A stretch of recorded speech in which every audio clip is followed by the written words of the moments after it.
Impôts et justice sociale, le podcast francophone du réseau Tax Justice Network. Bienvenue sur Impôts et justice sociale, le podcast qui vous parle en français de la justice fiscale en Afrique et dans le monde. Je m'appelle Idriss Linge. À la une ce mois. Avant toute chose, bonjour une fois de plus à toutes les femmes et les hommes d'Afrique qui écoutaient ce podcast du réseau pour la justice fiscale, Tax Justice Network. C'est l'édition du mois de mai 2019, un mois de piété pour de nombreux Africains pratiquant la religion musulmane. Je salue donc au passage tous les musulmans du Niger, du Burkina Faso, de Côte d'Ivoire, de Mauritanie, de Guinée-Conakry, du Sénégal, du Cameroun, du Tchad, du Gabon, du Mali. Bonjour à vous. Mais le mois de mai, c'est aussi le mois des femmes avec la fête des mères. Et c'est justement au sujet des femmes que s'articule le premier thème de ce podcast, à savoir l'équité, la justice fiscale et le genre. Les paradis fiscaux, on en parle, mais parfois on ne comprend pas toujours quels sont les pays qui présentent le plus de profils en tant que paradis fiscal pour des multinationales. C'est une question à laquelle a répondu le Corporate Tax Haven Index, publié le 28 mai dernier par Tax Justice Network, une fois de plus. Nous reviendrons sur les grandes lignes de ce classement et les différentes leçons qu'on peut en apprendre. Je vous rappelle que vous pouvez suivre notre programme sur plusieurs radios partenaires d'Afrique francophone, mais aussi sur la page web de l'émission www.impotsocial avec 2 S au milieu évidemment, www.lipsyn.com. Notre page YouTube est www.impotsetjusticesociale.com. Vous pouvez aussi continuer de nous suivre, même d'interagir avec nous via notre page Facebook à l'adresse www.facebook.com/impôts et justice sociale, notre page Twitter au hashtag impôts social avec 2 S au milieu. Et pour ceux qui ont l'application Stitcher, c'est www.stitcher.com/idriss/impôts-et-justice-social. Si vous souhaitez recevoir cette production ou être média partenaire ou simplement contribuer, n'hésitez pas à nous écrire à notre adresse impôts-social@outlook.fr. Voilà, à tout de suite pour les détails.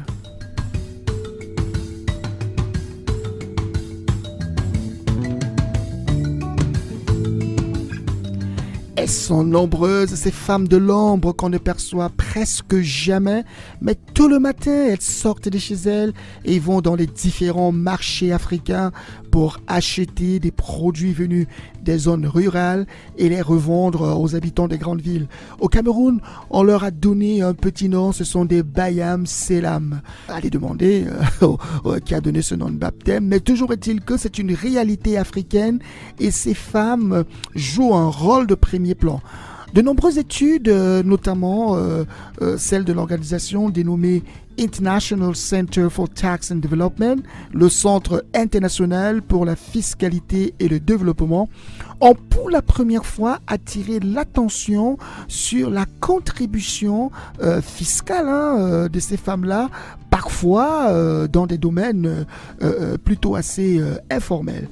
Nous avons essayé de ramener les problématiques qui sont soulevées dans ces études-là, notamment dans des études de cas en Sierra Leone, en Afrique de l'Ouest, et en prenant notamment un espèce de constat sur ce qui se passe sur les marchés camerounais.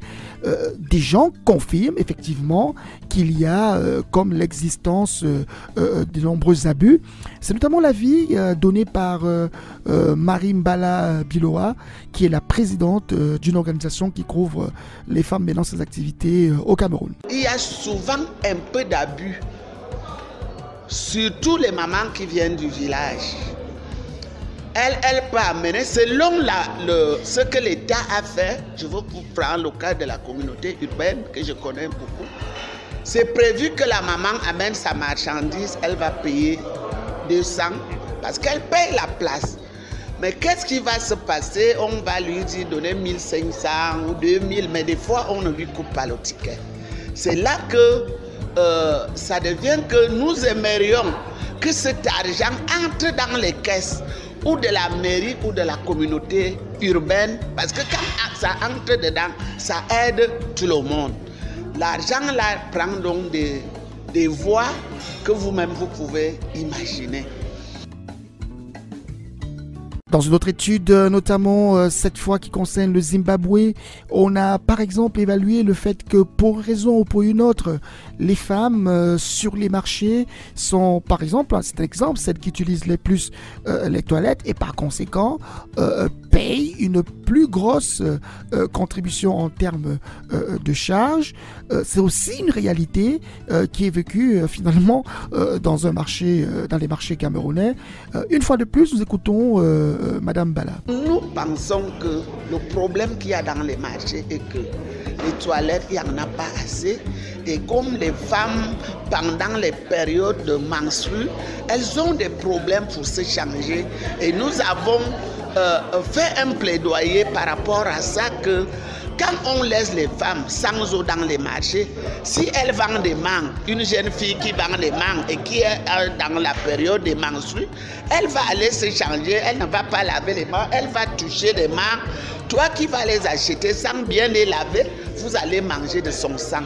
Donc il y va donc, le gouvernement doit s'atteler pour mettre l'eau, c'est la vie. Je pense qu'on va revenir sur cette question des fiscalités de genre avec Béatrice Kazé qui est à mes côtés.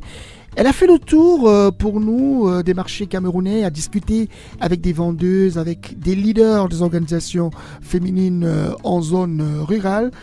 Nous écoutons son reportage. Le reportage.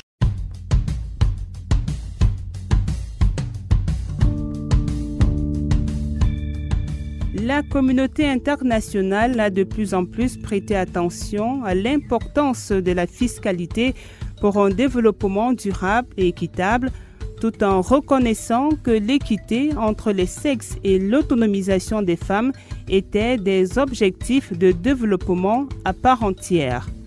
Au cours des dernières années, des activistes et des chercheurs en politique ont commencé à explorer de quelle manière une réforme de la politique et de l'administration fiscale pouvait servir à renforcer ou à combattre les inégalités entre les sexes.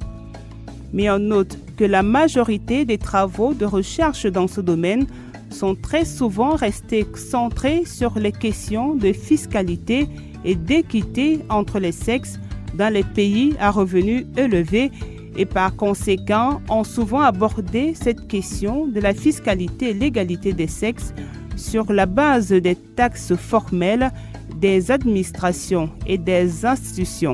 Cette optique pose un problème car elle suppose que les femmes ne payent pas des impôts importants si on ne regarde cela que sur le plan des emplois formels, ou encore que les femmes payent moins d'impôts parce qu'elles ont moins d'emplois formels ou qu'elles ont moins de biens que les hommes. Un avis qui est partagé par Marie Mbala Biloa, la présidente de l'association des Bayam Salam du Cameroun. Il y a souvent un peu d'abus, surtout les mamans qui viennent du village.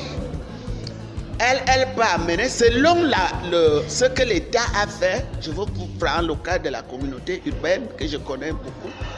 C'est prévu que la maman amène sa marchandise, elle va payer 200 parce qu'elle paye la place.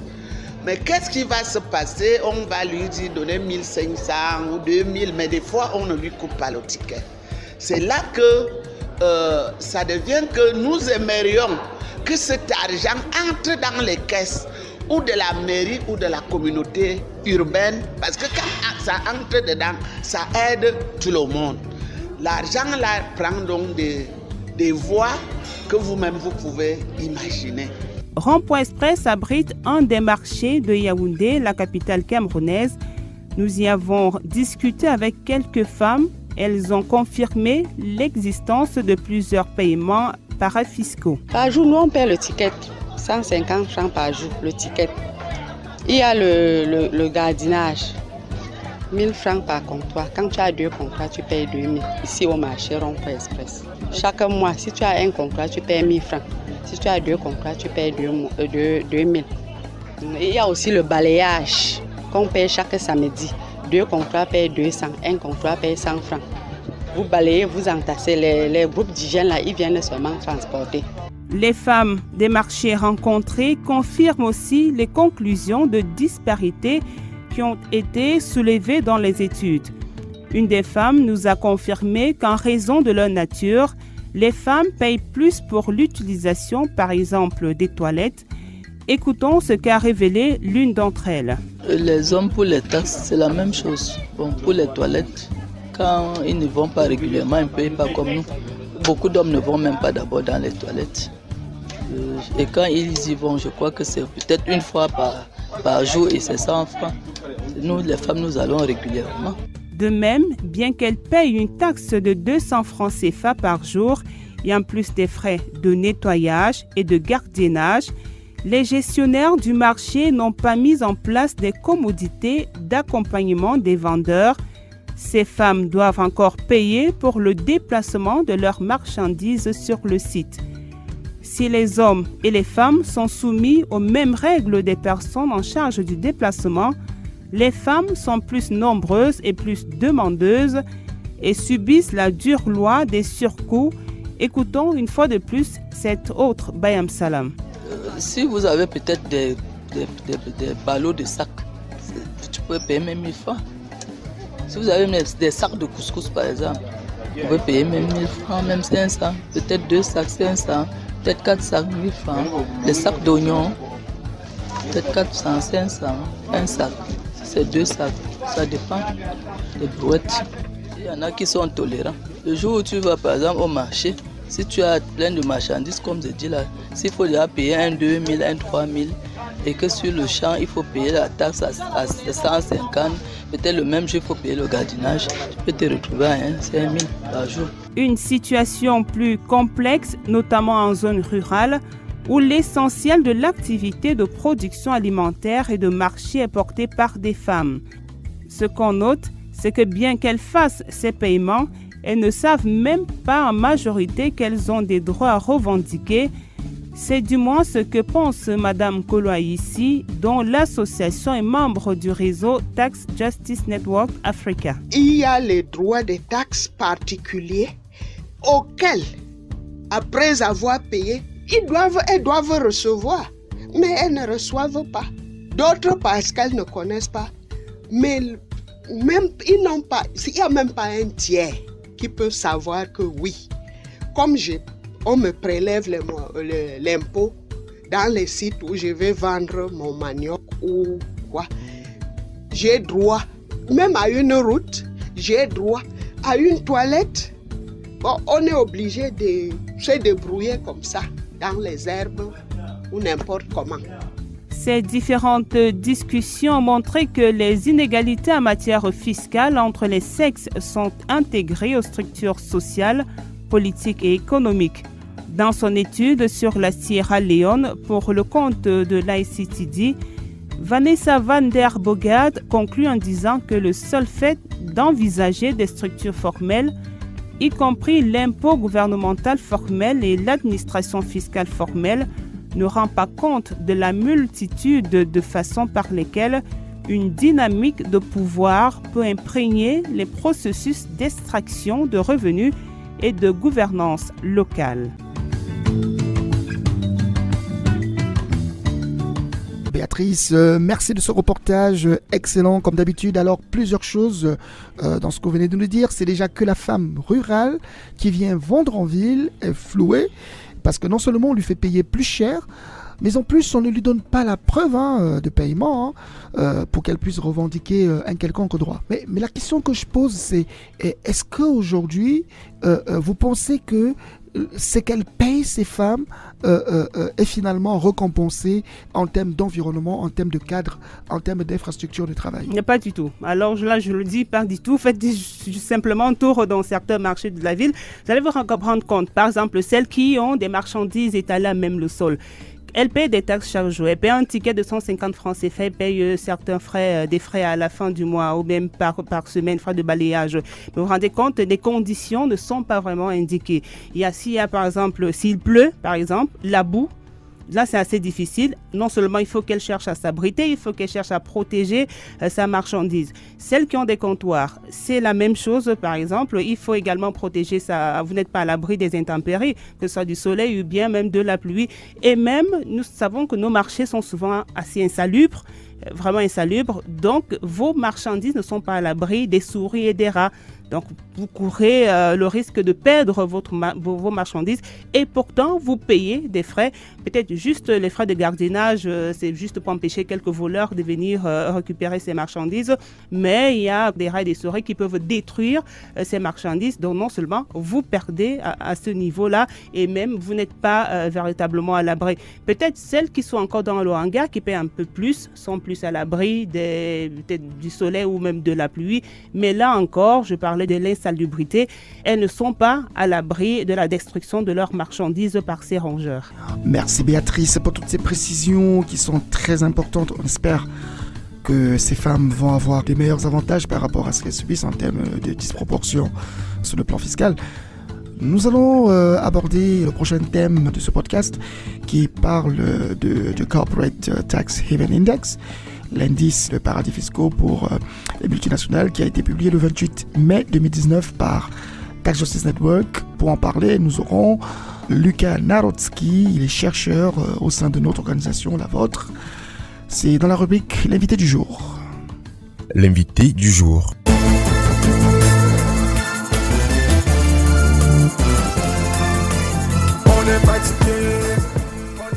Oui, on est fatigué et on a des combattants, des chercheurs qui nous aident à comprendre pourquoi l'Afrique traverse parfois des moments très difficiles.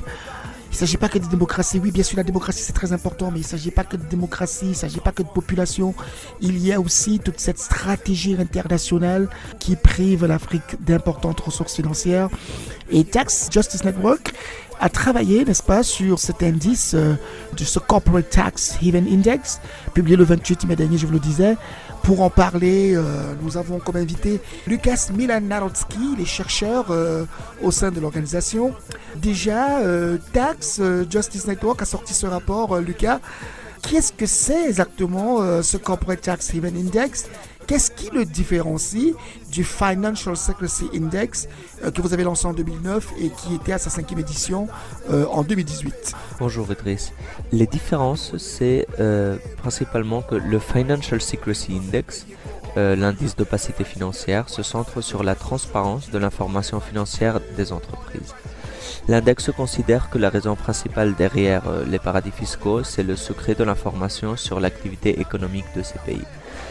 Donc c'est l'opacité financière. Si quelqu'un va s'établir dans un paradis fiscal, c'est parce qu'il a quelque chose à cacher.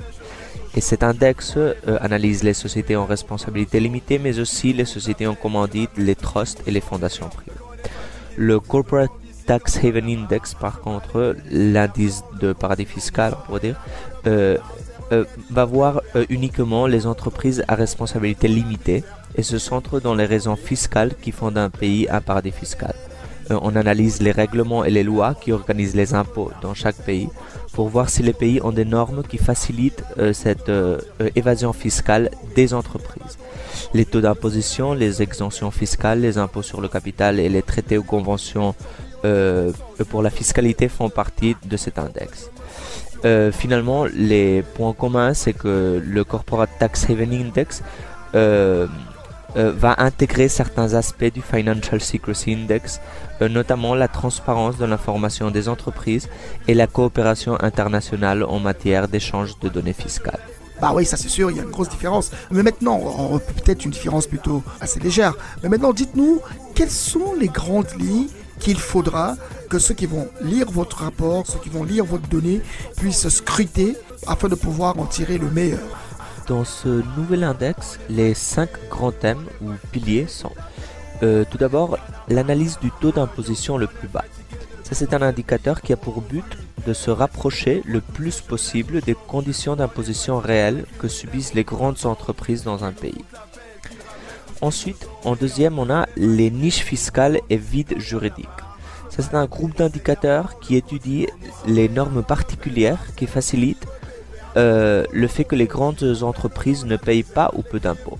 Et ça, c'est par la création création d'exceptions aux normes générales qui permettent aux entreprises de payer moins. Ensuite, en troisième, on a la transparence des sociétés qui recueille des mesures sur la transparence des comptes d'entreprise, les registres des propriétaires réels et la publication de contrats d'extraction de ressources minières et pétrolières, entre autres. En quatrième lieu, on étudie l'existence de normes qui limitent l'évitement fiscal des entreprises, c'est-à-dire les normes qui font plus difficile qu'une entreprise multinationale transfère des profits dans un paradis fiscal, en jouant avec les règles comptables. Le cinquième et dernier pilier analyse les réseaux de traités de double imposition, ou ce que l'on appelle aussi les conventions fiscales bilatérales, qu'il s'agit de traités qui s'accordent bilatéralement entre deux pays pour décider sur les impôts que doivent payer les sociétés agissant dans les deux pays en même temps. Ça, c'est le cas typique d'une multinationale qui est établie dans un pays et qui va faire du commerce dans les autres pays. Ces traités sont une pièce clé dans le jeu de l'évasion fiscale internationale. Alors une chose qui retient l'attention, c'est le fait que le Royaume-Uni abrite une part importante de ces paradis fiscaux, ainsi que quelques pays membres de l'Organisation pour la coopération et le développement économique, l'OCDE. Est-ce qu'on peut parler d'une hypocrisie dans la mesure où ces deux grandes entités, ces deux grands groupes de pays sont aussi ceux qui affichent leur volonté de lutter contre les flux financiers illicites dans les pays pauvres, notamment ceux d'Afrique? En effet, Idriss, même si le Royaume-Uni n'est qu'au 13e poste du ranking, 4 dépendances et territoires britanniques sont en tête d'index: le Jersey, le Bermuda, les îles Caïmans et les îles Vierges britanniques. Ces territoires dépendent légalement du Royaume-Uni, mais ce dernier a toujours refusé d'imposer des changements définitifs dans ces paradis fiscaux, qui sont en quelque sorte une extension de la finance de Londres. L'OCDE, l'Organisation de coopération et de développement économique, a aussi du mal à reconnaître que ces endroits à zéro impôt sont mauvais pour l'économie internationale. Au Tax Justice Network, il est évident pour nous que le seul moyen de lutter effectivement contre les flux financiers illicites, c'est par une réglementation renforcée dans ces paradis fiscaux classiques, mais aussi au sein des pays de l'OCDE, où l'on trouve plusieurs paradis fiscaux. Il faut plus de transparence et contrôle des flux financiers. Dans une Afrique subsaharienne qui finalement mobilise à peine 18% de recettes fiscales par rapport à son produit intérieur brut, votre rapport nous indique aussi que des pays comme les Émirats arabes unis, la France et le Royaume-Uni jouent un rôle trouble. Est-ce que vous pouvez mieux expliquer cela pour nos auditeurs? Dans la façade, ces pays se présentent en investisseurs. Les entreprises vont venir en Afrique, créer de l'emploi et développer l'économie. Mais en pratique, ces investissements ne sont pas toujours bons pour les pays sources en Afrique. En utilisant les traités que ces pays riches ont négociés agressivement, les entreprises de ces pays peuvent rapatrier les revenus sans payer presque aucun impôt dans le pays africain où, par exemple, les minerais ont été extraits. Les traités ou conventions fiscales bilatérales, c'est des traités qui limitent les impôts que peut lever le pays où l'activité économique se passe. Si le traité a des taux très bas, ça veut dire que le pays de source ne peut pas imposer une charge sur les revenus créés dans son territoire. Les traités s'assurent que certains revenus puissent quitter le pays de source sans payer d'impôts. Cela veut dire qu'en fin d'année, il y a moins de revenus pour dépenser en hôpitaux, en écoles et infrastructures. La France, le Royaume-Uni ont des antécédents coloniaux. Une histoire de rapports d'exploitation depuis les métropoles, Paris, Londres. Quand les mouvements d'indépendance en Afrique ont effacé les avantages économiques de ces métropoles, la France et le Royaume-Uni ont fait en sorte qu'une partie de ces avantages soit maintenue par des traités. Le chercheur du London School of Economics, Martin Hearson, a trouvé que depuis les années 1960, l'Angleterre a fait une grande pression sur d'autres pays pour étendre son réseau de traités et faire en sorte que les entreprises britanniques paye le moins d'impôts possible à l'étranger. C'est aussi le cas de la France dans ses traités avec le Burkina Faso, le Togo et le Niger, où elle a négocié des taux d'imposition extrêmement bas par rapport aux redevances. C'est parmi les traités les plus agressifs de la France et ils ont tous été signés dans les 10-15 années qui ont suivi l'indépendance de ces pays. Quant au Royaume-Uni, les traités avec l'Égypte et l'Éthiopie sont particulièrement agressifs par rapport aux dividendes Et dans le traité avec la Zambie, le Royaume-Uni a négocié des taux d'imposition presque nuls pour les redevances. Finalement, quant aux Émirats arabes unis, qui ont développé plus récemment leur réseau de traités, on a vu qu'ils avaient aussi des pratiques très agressives dans le continent africain, en particulier dans les traités avec le Cameroun, le Mozambique et le Kenya. Dans le deuxième podcast, lorsqu'on parlait des prix de transfert, il y a eu cette intervention d'Alex Copram, qui est directeur exécutif de Tax Justice Network, et qui défendait l'idée selon laquelle la fiscalisation des entreprises multinationales devrait être celle, non pas du pays où est incorporée l'entité qui consolide les résultats, mais plutôt dans le pays où se déroule le plus d'activités. Est-ce que votre rapport est un début de solution pour réduire les paradis fiscaux selon vous ? En effet, l'évasion fiscale, ou plutôt l'évitement fiscal des entreprises multinationales, a pour but d'attribuer des profits aux pays où il n'y a pas ou peu d'impôts. Cela s'est fait en créant des transferts artificiels depuis les pays où la valeur est créée par une activité économique réelle, le travail des employés, des usines, de la recherche et de développement, vers les paradis fiscaux, où l'activité est presque inexistante, où elle se limite à des fonctions de financement, de management ou d'expertise. Ces transferts peuvent se faire en payant, depuis le pays source, des services à des entreprises localisées à l'étranger, ou en payant des intérêts sur une dette envers une entreprise étrangère, ou encore en payant des redevances à une entreprise étrangère pour l'utilisation de techniques ou savoirs. Il faut tout de même dire que payer pour des services, une dette ou des techniques à une entreprise étrangère n'est pas en soi un problème. Mais quand il s'agit de deux entreprises contrôlées par une même multinationale qui font semblant de faire des transactions normales entre elles, c'est artificiel. Pensez par exemple à deux personnes différentes. L'une veut acheter une maison et l'autre veut la vendre. Normalement, l'acheteur voudra payer le moins cher pour la maison, tandis que le vendeur va vouloir vendre sa maison le plus cher possible. C'est complètement différent quand l'acheteur et le vendeur, c'est la même personne. Dans ce cas, le prix est tout à fait arbitraire. En contrôlant les entreprises aux deux côtés de la transaction, c'est ainsi que les grandes multinationales jouent avec les revenus pour payer le moins d'impôts possible. Ce nouvel index permet d'analyser les normes que chaque pays a en place et qui permettent ou pas de contrôler l'activité des grandes entreprises et leur faire payer ce qui est juste, au vu de la valeur créée sur place. Comment peut-on trouver ce rapport et comment peut-on et doit-on l'utiliser ? Vous pouvez trouver l'index sur https://corporatetaxhavenindex.org. Le lien est disponible dans la description du podcast. Toutes les données ainsi que les méthodes de recherche et les sources sont librement disponibles sur ce site. Et la traduction du site en français sera bientôt ouverte. Quant à l'utilisation de l'index, je pense que pour la société civile et les législateurs, c'est surtout de savoir quels changements doivent être faits dans les lois pour éliminer de façon définitive les paradis fiscaux. Pour les chercheurs, l'index peut être utilisé pour étudier l'ampleur de l'évasion fiscale des grandes entreprises et faire des estimations sur les dépenses publiques qui pourraient se faire avec des mesures fiscales qui mobilisent les ressources locales.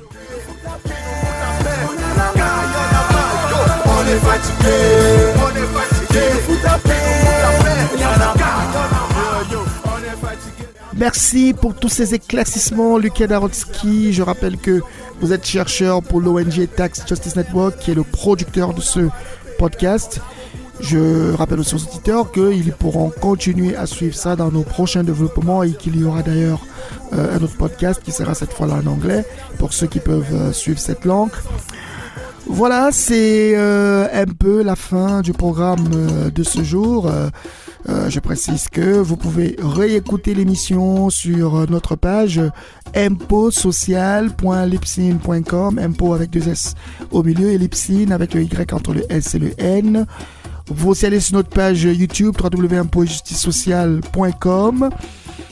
Mais je rappelle notamment que nous allons continuer de développer les détails, revenir sur les graphiques pour ceux qui nous suivent sur notre page Facebook à l'adresse www.facebook.com/impôt et justice sociale. Vous pouvez aussi nous suivre et interagir avec nous sur notre compte Twitter #impôt social. Et pour ceux qui ont l'application Stitcher, c'est www.stitcher.com podcast/Idriss/impôts et justice sociale. Nous reviendrons encore sur de nouveaux thèmes pour les prochaines éditions. Probablement on parlera de la fiscalité et des ressources minières. Et nous attendons toujours vos contributions. N'hésitez pas à nous écrire à notre adresse email impôts-social@outlook.fr. Au revoir et à très bientôt pour notre programme.